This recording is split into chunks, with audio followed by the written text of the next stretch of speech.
Hola hermanos, bendiciones. Hoy nos encontramos en el día martes y a lo largo de este día vamos a ir viendo las controversias de Jesús, donde vamos a ir desarrollando y aprendiendo cómo Jesús enfrentó todas estas situaciones. Porque en cuanto Jesús empezó a enseñar la palabra, el evangelio en el templo, es allí donde se presentan los fariseos, los maestros de la ley, los escribas, y empiezan a polemizar contra cada palabra que él decía. Pero también vemos cómo Jesús siempre enfrentaba todas estas situaciones. Amén. Entonces vemos que la primera controversia que tuvo Jesús fue que objetaron con la autoridad con la que él hablaba. Y esto lo podemos encontrar en Mateos 7:28, que dice: cuando Jesús acabó estas palabras, la gente quedó admirada de su doctrina, porque les enseñaba con autoridad y no como los escribas. Vemos acá cómo la gente se admiraba de lo que Jesús hacía, pero se admiraba realmente de la autoridad con la que él hablaba, porque él no hablaba dudando, no hablaba con miedo, con temor. Él estaba seguro y confiado de las palabras que él decía venían del Padre. Entonces los fariseos, los escribas dudaban y decían: ¿con qué autoridad? ¿Quién es él para venir a hablarnos con esta autoridad? Entonces objetaban esa autoridad porque no podían entender y creer quién era él que venía a hablarles con esta autoridad. Y así también como podemos ver en Lucas 19:45, donde dice: entonces Jesús entró en el templo y empezó a echar a todos los que vendían y compraban en él. Les dijo: escrito está, mi casa es casa de oración, pero vosotros la habéis hecho cueva de ladrones. Y enseñaba cada día en el templo, pero los sacerdotes, los escribas y los principales del pueblo procuraban matarlo, y no hallaban cómo hacerlo porque todo el pueblo lo escuchaba en suspenso.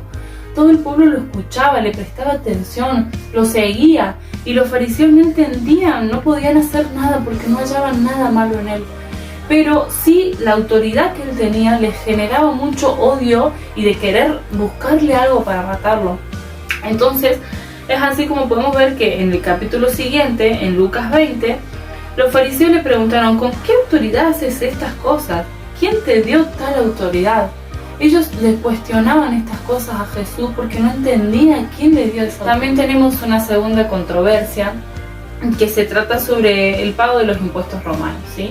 Eso lo encontramos en Lucas 20, que dice: entonces enviaron espías que se simulasen justos para sorprenderlo en alguna palabra y así entregarlo al poder del gobernador.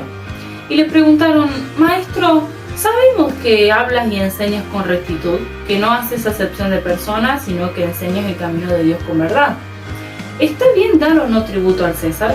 Pero Jesús entendió la astucia de ellos y les dijo: ¿por qué me tentáis? Mostradme la moneda. ¿De quién es la imagen y la inscripción?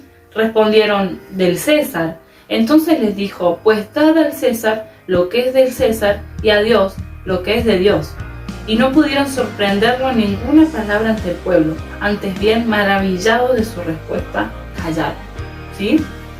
Vemos acá que las estrategias que ellos quisieron usar es hacerse pasar por sus seguidores, porque lo llamaron maestro, lo adularon. Entonces ellos quisieron hacerse pasar por sus seguidores para hacerlos caer en la trampa, para ver qué les respondía Jesús, porque sabemos que en aquel tiempo los judíos odiaban tener que pagar impuestos en Roma, porque así ellos mantenían al gobierno de ese momento, a dioses paganos, y les molestaban que le pidieran mucha cantidad de dinero y que se quedaran con lo que restaba.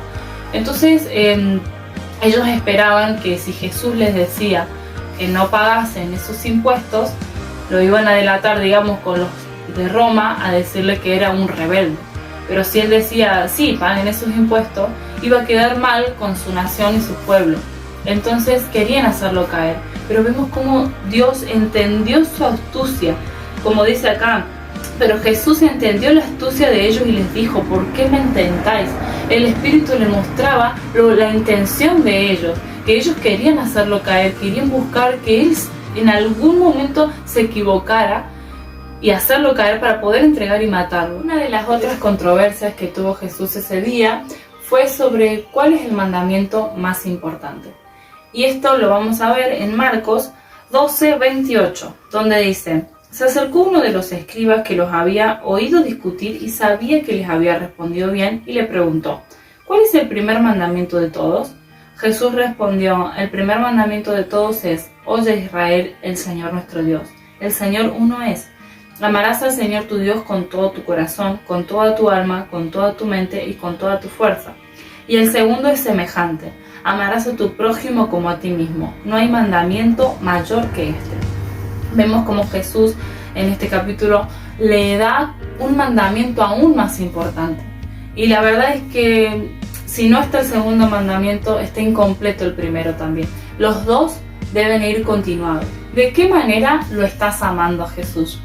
¿Con tus emociones? ¿Con tu mente? ¿Cómo sentís que realmente estás amando a Jesús? ¿Amás a tu prójimo como a ti mismo? Porque si no amamos a nuestro hermano, tampoco podemos cumplir el primer mandamiento. Recordemos que los dos tienen que ir juntos. Entonces, ¿cuál de los dos mandamientos te es más difícil de cumplir?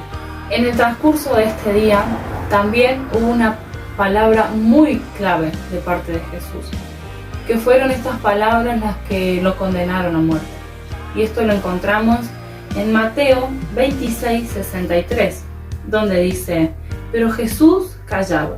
Entonces el sumo sacerdote le dijo: te conjuro por el Dios viviente que nos digas si eres el Cristo, el Hijo de Dios.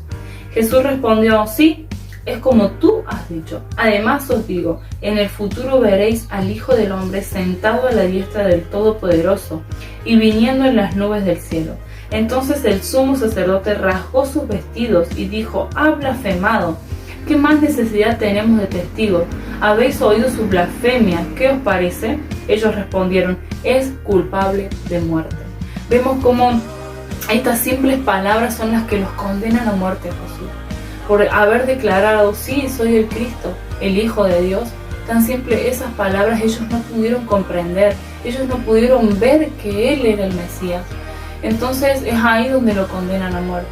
A pesar de que Él enseñaba, les hablaba, hacía milagros, el pecado que había en ellos no podía dejarlos ver con claridad quién era Él. Entonces acá es donde vemos que la verdadera verdad solamente viene revelada de parte de Dios. A pesar de que Él fue entregado a muerte, también nos dejó una última enseñanza, que esto lo podemos encontrar en Marcos 12:38, que dice: en su enseñanza Jesús decía: guardaos de los escribas, a quien les gusta andar con ropas largas, ser saludados en las plazas, ocupar las primeras sillas en las sinagogas y los primeros asientos en las fiestas, devorar las casas de las viudas y que para disimularlo hacen largas oraciones. Estos recibirán mayor condenación. Jesús nos advierte de que tengamos cuidado, porque aún así como en ese tiempo, también lo podemos ver en nuestras iglesias en la actualidad.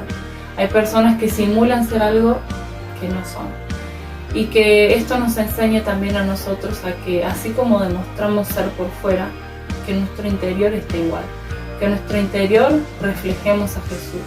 Que lo que salga de nosotros sean los frutos de su Espíritu Santo.